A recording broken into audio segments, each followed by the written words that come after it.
বাস্তবায়ন হচ্ছে নতুন পে স্কেল, চলতি অর্থবছর থেকে কার্যকর বললেন অর্থমন্ত্রী। কোন গ্রেডে কত বাড়বে জানাননি। এলএনজি টার্মিনাল থেকে বেরোচ্ছে গ্যাস সরবরাহ, জ্বালানি সংকট গার্মেন্টস খাতের জন্য বাধা নয় বললেন বাণিজ্যমন্ত্রী। আসছে অটোরিকশা বিধিমালা, লাগবে রেজিস্ট্রেশন, চার্জ করতে হবে সৌর বিদ্যুতে, জানালেন স্থানীয় সরকার প্রতিমন্ত্রী।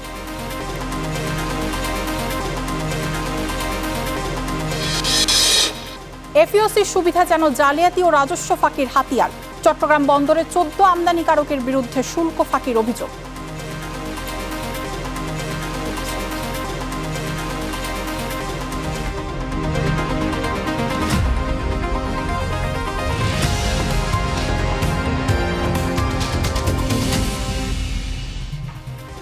স্বাগত স্টার বিস্কুটের আয়োজনের সঙ্গে আছি আমি মায়াশিকা রহমান। এতক্ষণ শুনছিলেন সংবাদ শিরোনাম, এবার বিস্তারিত। চলতি অর্থবছর থেকে কার্যকর হচ্ছে সরকারি চাকরিজীবীদের জন্য নতুন পে স্কেল। সোমবার সচিবালয়ে সাংবাদিকদের এই কথা জানান অর্থমন্ত্রী আমির খসরু মাহমুদ চৌধুরী। তবে নতুন বেতন কাঠামোতে মূল বেতন কত বাড়বে, কোন গ্রেডে কতটা বাড়বে সে বিষয়ে কিছু বলেননি তিনি। 2015 সালে কার্যকর হয়েছিল অষ্টম জাতীয় পে স্কেল। এক দশক পর নবম পে স্কেল করে যায় অন্তর্বর্তী সরকার, তবে বাস্তবায়ন রেখে যায় নির্বাচিত সরকারের ওপর। নতুন সরকার এ নিয়ে 3টি পৃথক কমিশনের প্রতিবেদনের ওপর সোমবার অর্থ মন্ত্রণালয়ের সবশেষ আলোচনা করে। প্রায় 1 ঘন্টার বৈঠক শেষে অর্থমন্ত্রী জানান, চলতি অর্থবছর থেকেই কার্যকর হচ্ছে নতুন পে স্কেল। কমিশনের অনেকগুলো দিক আছে, তো আমরা সবগুলো বিবেচনা করছি এবং আজকে আমরা আলোচনা হয়েছে, দীর্ঘ আলোচনা হয়েছে, আরও অধিকতর আলোচনার প্রয়োজনীয়তা আছে বিধায় আজকে পরে আমরা আবার বসবো, যখন ফাইনাল হবে তখন আপনাদের সামনে উপস্থাপন করব। এবছরের মধ্যে হবে, সবই হবে। এদিকে জ্বালানি সংকট মোকাবিলায় দীর্ঘমেয়াদী পরিকল্পনার কথা জানান স্বরাষ্ট্রমন্ত্রী। বুড়ো মৌসুমে কৃষকদের কথা চিন্তা করেই তিনি সেই সিদ্ধান্তটা নিয়েছিলেন যে সেই সময় পর্যন্ত কোনো জ্বালানির মূল্যবৃদ্ধি করা হয়নি এবং ভবিষ্যতে যাতে জ্বালানি নিরাপত্তা রাখা যায়, জ্বালানি তেলের সরবরাহ ঠিক রাখা যায় এবং আমরা মজুদ রাখতে পারি একটা সার্টেন সময়সীমা পর্যন্ত, সেই পরিকল্পনা আমরা নিচ্ছি। জ্বালানি সংকট নিরসনে আরও সময় প্রয়োজন উল্লেখ করে সরকারের 180 দিনের কর্মসূচির অগ্রগতির প্রশংসার কথা জানান দুই মন্ত্রী। Munnaf Rashid, star news, Dhaka. Maheshkhali LNG terminal আংশিক মেরামত হওয়ায় কিছুটা বেড়েছে গ্যাসের চাপ, এমনটাই জানাচ্ছেন রাজধানীর কয়েকটি সিএনজি ফিলিং স্টেশনের কর্মীরা। তবে এখনও বেশিরভাগ স্টেশনের সংকট থাকায় সিএনজি নিতে অপেক্ষা করতে হবে দীর্ঘ সময়। দ্রুত সংকট সমাধান চেয়েছেন চালকরা। রূপান্তরিত প্রাকৃতিক গ্যাস কোম্পানি কর্তৃপক্ষ আরপিজিসিএল এর বক্তব্য অনুযায়ী আংশিক মেরামত শেষে প্রায় 23 কোটি ঘনফুট এলএনজি সরবরাহ করছে মহেশখালীর এক্সিলারেটর টার্মিনাল। এর প্রভাব পড়তে শুরু করেছে সিএনজি ফিলিং স্টেশনগুলোতে। রাজধানীর কিছু কিছু স্টেশনের বিক্রয়কর্মীরা জানাচ্ছেন, আগের তুলনায় গ্যাসের চাপ কিছুটা বেড়েছে। চালাইতেছি, এই যে পেশার নাই, 1 ঘন্টা বন্ধ রাখলে দেখা যায় সামান্য একটু ওঠে, আবার 1 ঘন্টা চালাইলো এটা জায়গা। গতকালকে ছিল আপনার 80, আজকে 20+ আছে, 100 আছে, মানে গতকালকে চেয়ে আজকে একটু বেশি আছে। কিছু সিএনজি ফিলিং স্টেশন এখনও বন্ধ থাকায় নির্দিষ্ট কয়েকটিতে ভিড় করছেন গাড়ি চালকরা। জানান, অপেক্ষায় থাকতে থাকতে অতিষ্ঠ তারা। সকালবেলা 7টাতে বাড়াই ডিউটি করে, রাত্রে 12টা 1টার সময় গিয়ে বাসার যাই, কোনো সময় 2টা 3টা বাজে। যে একটা কষ্ট করে, এই কষ্ট আল্লাহ কবে শেষ করবে আল্লাহ পাকই জানে। 1-1.5 মাস হলো এই কষ্ট করতেছি এবং আমার গাড়ি মিরপুরের গাড়ি, আমি মাঝে মাঝে কাশপুর ব্রিজ পার হয়ে গ্যাস আনতে যাই। চলবো কিছুক্ষণ, আবার নিতে হইব মাঝে, যদি আবার সিরিয়াল পাই নিব, না নিলে তো বন্ধ। এদিকে গ্যাস সরবরাহ কবে নাগাদ পুরোপুরি সমাধান হবে তার এখনও কোনো সদুত্তর মেলেনি কর্তৃপক্ষের কাছে।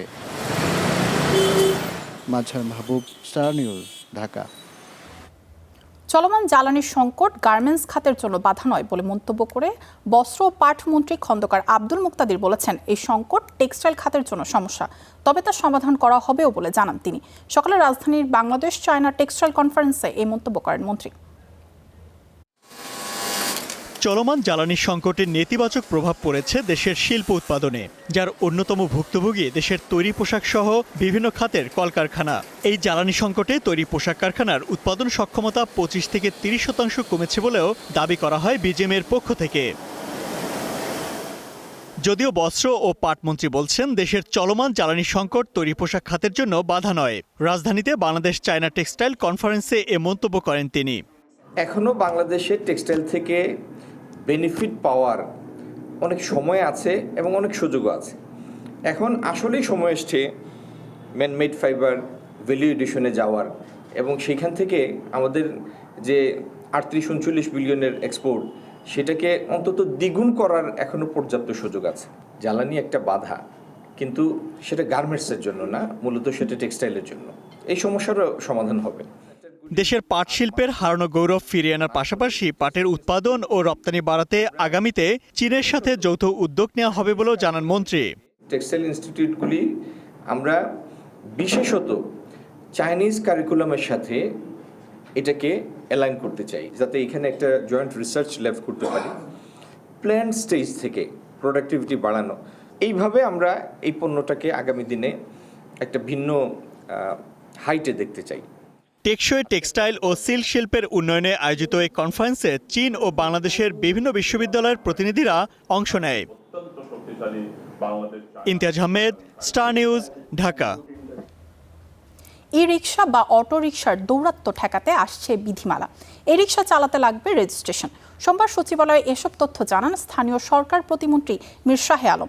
তিনি বলেন, সারা দেশে অটোরিকশার কারণে নাজেহাল সরকার, তাই বিধিমালা করে অটোরিকশার নিয়ন্ত্রণের কথা জানান প্রতিমন্ত্রী। তিনি বলেন, এসব অটোরিকশা চার্জ করতে হবে নির্দিষ্ট সৌর বিদ্যুৎ কেন্দ্রে।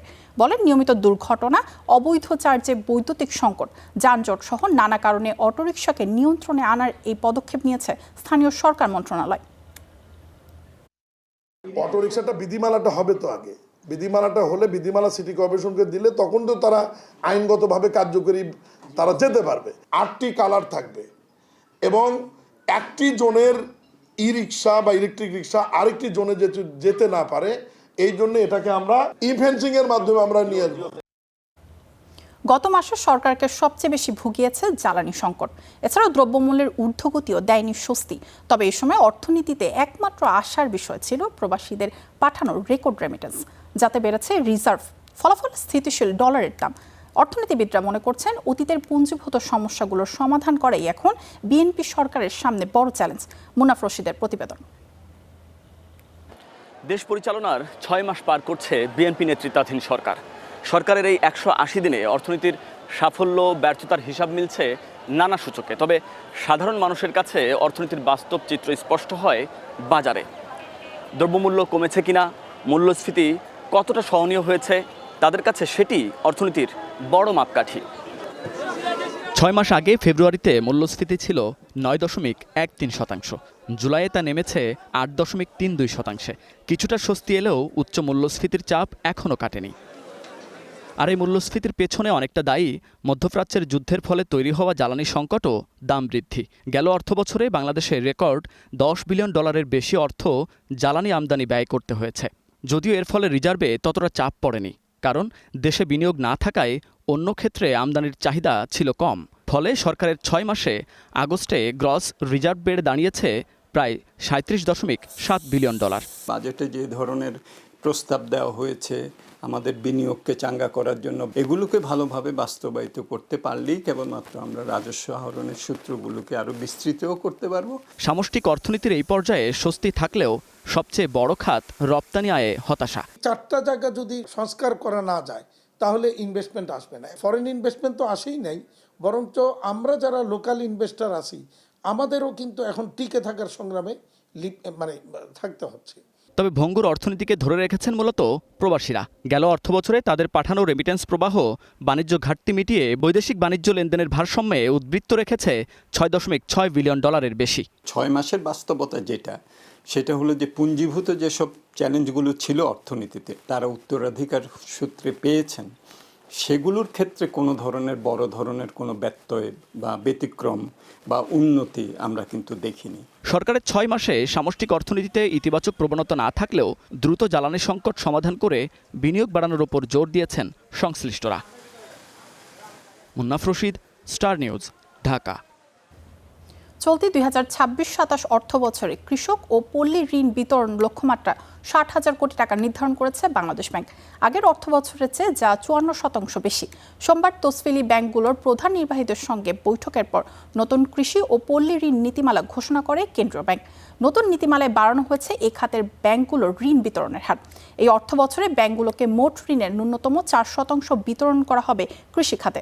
নতুন নীতিমালায় প্রকৃত কৃষক শনাক্তে কৃষক কার্ড ও কর্মকর্তাদের প্রত্যয়ন চালুর পাশাপাশি বাধ্যতামূলক পাস বইয়ের নিয়ম বাতিল করা হয়েছে। মৎস্য ও প্রাণী সম্পদ দলগত এবং 5 লক্ষ টাকার পর্যন্ত জামানতবিহীন ঋণের সুযোগ রাখা হয়েছে। নারী ও প্রান্তিক কৃষকরা পাবেন বিকল্প জামানতেই ঋণ। একই সাথে চুক্তিভিত্তিক চাষাবাদের ঋণ পাওয়া আরও সহজ করা হয়েছে।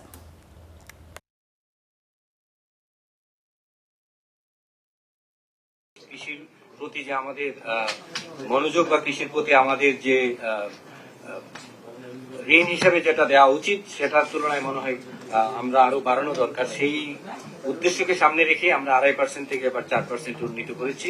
শুরুতেই দেখতে হবে ঋণের ব্যবহারটা ঠিকভাবে করছি কিনা এবং ব্যবহারের মাধ্যমে উনি ঋণ ফেরত দেওয়ার ব্যাপারে যে সক্ষমতা অর্জন করা দরকার সেটা উনি অর্জন করতে পেরেছেন কিনা। রপ্তানি খাতকে সহায়তা দিতে চালু হয়েছিল শুল্কমুক্ত কাঁচামাল আমদানির FOC সুবিধা। এখন জালিয়াতি ও রাজস্ব ফাঁকির হাতিয়ার হিসেবে হয়ে উঠেছে সেই সুবিধাই। চট্টগ্রামে FOC সুবিধায় কাঁচামাল আমদানি করা প্রায় 40টি প্রতিষ্ঠানের মধ্যে অন্তত 11টির বিরুদ্ধে জাল নথি ব্যবহার ও শুল্কমুক্ত কাঁচামাল স্থানীয় বাজারে বিক্রির অভিযোগ পেয়েছে কাস্টমস। মমিনুর রশিদ অভির রিপোর্টে বিস্তারিত।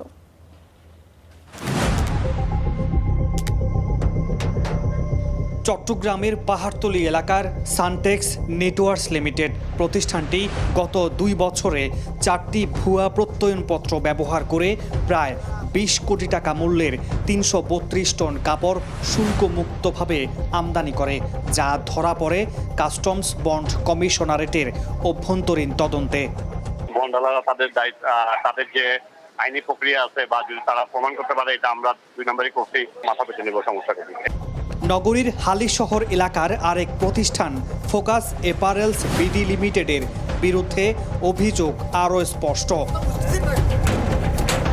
আল ইউসরা টেক্সটাইল লিমিটেডের নামে একটি ভুয়া সাবকন্ট্রাক্ট চুক্তিপত্র ব্যবহার করে প্রায় 19 টন আমদানিকৃত কাপড় কারখানা থেকে বের করে স্থানীয় বাজারে বিক্রি করার প্রমাণ মিলেছে তদন্তে, যদিও অভিযোগ অস্বীকার করেছে সংশ্লিষ্টরা।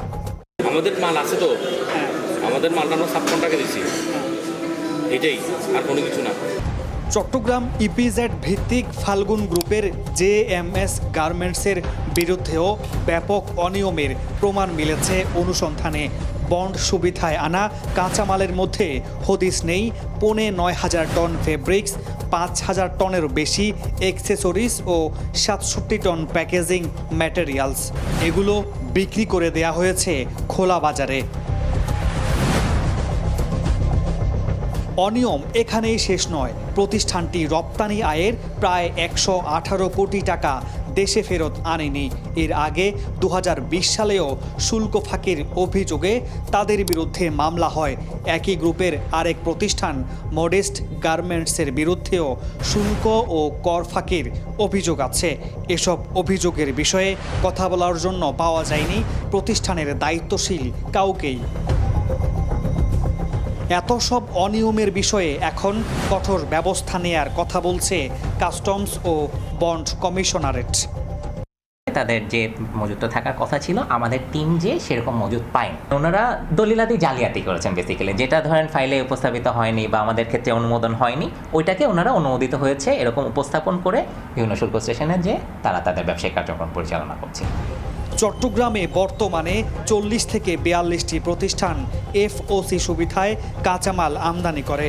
এর মধ্যে অন্তত 11টির বিরুদ্ধে অনিয়মের প্রমাণ পেয়েছে কাস্টমস।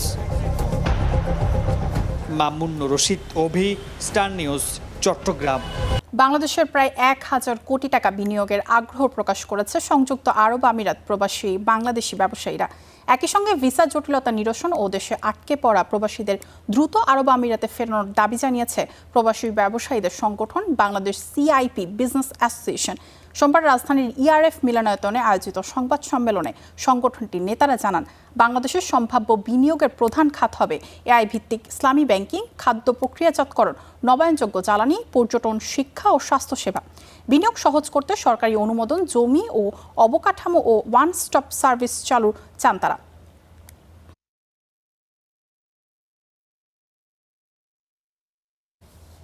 কাঁচামরিচ ও টমেটো আমদানিতে শুল্ক প্রত্যাহার করা হচ্ছে। এই প্রস্তাব উঠেছে মন্ত্রিসভার বৈঠকে। বাজারে সাধারণ মানুষের স্বস্তির কথা চিন্তা করে এই দুই কাঁচা পণ্য আমদানিতে শুল্ক প্রত্যাহারের উদ্যোগ নিয়েছে সরকার। অভ্যন্তরীণ সম্পদ বিভাগ এই সংক্রান্ত প্রস্তাব মন্ত্রিসভার বৈঠকে উপস্থাপন করেছে।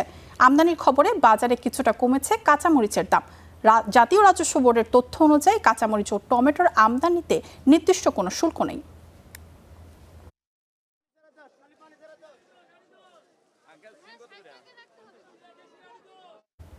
জ্বালানি সংকট পুরোপুরি কাটতে আরও 2 থেকে 3 বছর সময় লাগতে পারে, এমন খবরে বিনিয়োগকারীদের মধ্যে তৈরি হচ্ছে নতুন উদ্বেগ, যার প্রভাব দেখা গেছে দেশের প্রধান পুঁজিবাজার ঢাকা স্টক এক্সচেঞ্জে।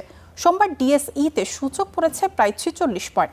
একই সঙ্গে অন্য দুটি সূচক 13 ও 8 পয়েন্টের বেশি কমেছে। আজ 318টি কোম্পানির শেয়ারের দর কমেছে, বিপরীতে বেড়েছে মাত্র 54টির। অপরিবর্তিত ছিল 19টি কোম্পানির শেয়ারের দর। তবে দরপতনের মধ্যেও লেনদেন ছিল প্রায় 995 কোটি টাকা। এর আগে কর্মদিবসেও ডিএসইএক্স কমেছিল প্রায় 24 পয়েন্ট। 2 কার্যদিবসে সূচক কমেছে প্রায় 70 পয়েন্ট।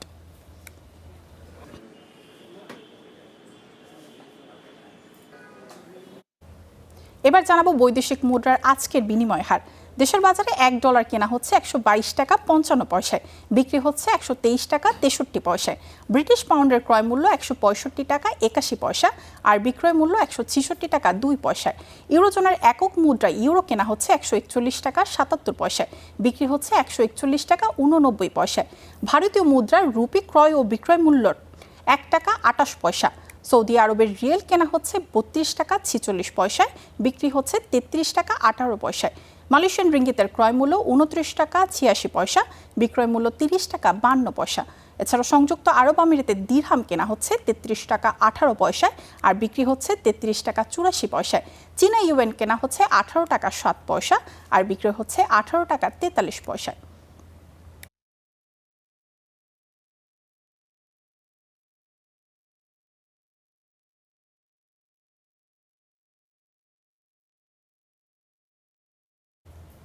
দেশের বাজারে 22 ক্যারেটের 1 ভরি স্বর্ণ বিক্রি হচ্ছে 2,36,779 টাকায় আর 21 ক্যারেটের প্রতি ভরি স্বর্ণের দাম 2,26,174 টাকা। এছাড়াও 18 ক্যারেটের প্রতি ভরি স্বর্ণ বিক্রি হচ্ছে 1,94,205 টাকায় এবং সনাতন পদ্ধতির প্রতি ভরি স্বর্ণ বিক্রি হচ্ছে 1,58,630 টাকা। গত শনিবার থেকে নতুন এই দাম কার্যকর করেছে বাংলাদেশ জুয়েলার্স সমিতি বাজুস। এদিকে আন্তর্জাতিক বাজারে 1 আউন্স স্বর্ণ বিক্রি হচ্ছে $4,396।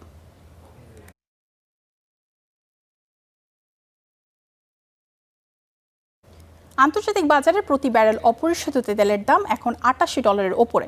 পাশাপাশি মার্কিন অপরিশোধিত তেল বিক্রি হচ্ছে $82।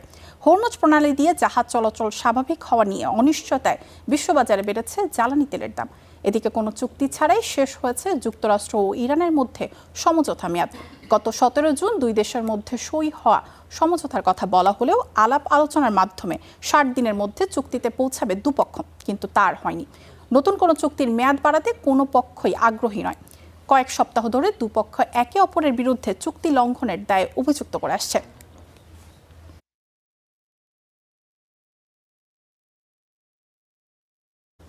এই ছিল স্টার বিজের আয়োজনে। এতক্ষণ সঙ্গে থাকার জন্য ধন্যবাদ।